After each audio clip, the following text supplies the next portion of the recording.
Биз учурда Кара Keçe көмүр кесиминин 26 профилинде турабыз. Сиздер көрүп тургандай учурда кенди тазалоо иштери кызуу жүрүп жатат. Адистер белгилегендей 1-июлдан тарта көмүр ташыла баштайт. Мына бул тиркеде 200 000 тоннадан ашык көмүр отуну жатат. 54 жаштагы Бишкек шаарынын тургуну Батырбек Бусурманкулов кен тармагында айдоочулук кызматты аркалап келе жатканына 20 жылдан ашты. Ал учурда Кара Keçe көмүр кесиминде оор жүк ташыган унаалардын бирин айдайт. Айтымында ар бир жумуштун оор жеңили болот. Бирок кенчилерге түзүлгөн жакшы шарттан улам иш учурда бир топ эле жеңил. Жумушум ырас эле. Ар бир жумуштун өзүнүн эмеси бар да. Жеңилдиги бар, оордугу бар. Шопур бош өсүккө жаккандай ушул да. Өзүбүздүн кесибибиз жакшы эле. Мурун советский машиналарды айдачу элек, кийин азыр эми кытайский айдап калдык да. Бул жалпы элге керектүү нерсе. Мурун техникабыз аз эле, азыр кичине көбөйүп келатат. Кудайга шүгүр. Жылдан жылга алдыга жылып баратабыз да. Кыргыз көмүр мамлекеттик ишканасы бул жылы өкмөттөн берилген план тапшырманын негизинде кен казууну 1 миллион тоннага жеткирүүнү максат кылышууда. Бүгүнкү күнгө чейин Кара Keçe'ден көмүр өндүрүү 450 000 тоннага жетти. Адистердин айтымында Жай Саратан маалында алгач Бишкек жылуулук борборун көмүр отуну менен камсыздоо керек. Тазалоо иштерине 100гө жакын техника тартылган. 1-июлга Бишкек жебине көмүр жүктөө иштерин пландап жатабыз. Ал көмүр тартуу иштерине өзүбүздүн оор жүк ташуучу 50 техникабыз биринчи очередь камсыздалат. Андан кийин бара-бара жеке тараптарды дагы кошумча жепке ташууга пландап жатабыз.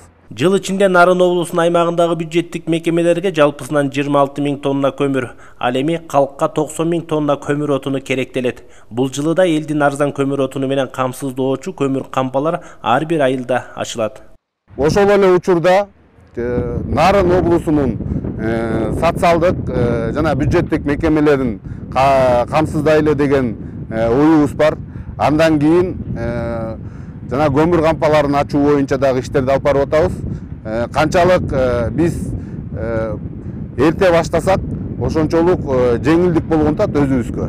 Кенде иштеп жаткан кызматкерлердин курсактарын дайым тойгузуп, аларга маалы менен тамак берип турган ашпозчулардын эмгектерин айта кетпесек болбойт. Вактада 15 күн иштеп, 15 күн үй бүлөсү менен болгон Рахат Сатыбекова акыркы 4 жылдан бери ашпозчу кызматында.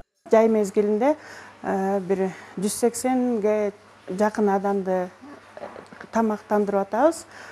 Биздин вактада 8 повар иштейбиз. 2 техничкабыз бар, 2 идиш жугучубуз бар. Иштеген акыларыбыз убагында берилип жатат. Жакшы бардыгы заманбап менен бардыгы оборудование келип атат бизге. Жумушубуз жылдакыларга караганда аябай эле жеңилдиктер бар. Мен Куш айылындагы мурда жоюлуп кеткен Агула көмүр кесими өкмөттүн токтомунун негизинде бул жылы Кыргыз көмүр мамлекеттик ишканасынын карамагына өткөрүлгөн. Учурда аталган жайда да иш мерчемделип, атайын техника бөлүнүп, жумушчулар тартылган. Бул жылы жаңы ишке берилип жаткан тилкеде көмүр казуу иштери башталат. Азыр биз турган жерибиз Агула кесиминин 4-профили 2630 горизонтто турабыз. Биз турган жерибиз алды көмүр. 5 метрдей көмүр болот. Бул жак болсо тиги жерге чейин жетип көмүр тазалангандан кийин да көмүр бүт. Быйылкы жылкы планга 50 000 тонна бекитилип берилип атат өкмөттөн. Кудай буйруса ишти ашырабыз. Жумгал район аймагында 20дан ашык көмүр ишканалары болсо, алардын катарын мына бул Мен Куштагы Агула көмүр кесими быйыл гана толуктап жатат. Учурда тазалоо иштерине 8 техника, 20дан ашык кызматкер эмгектенишүүдө. Быйылкы жылдын эсеби менен 50 000 тонна көмүр отунун мына ушул жерден өндүрүүнү пландап жатышат. Мирбек Асаналиев, Ниязбек Азизов, Өлкө Деми, Жумгал району.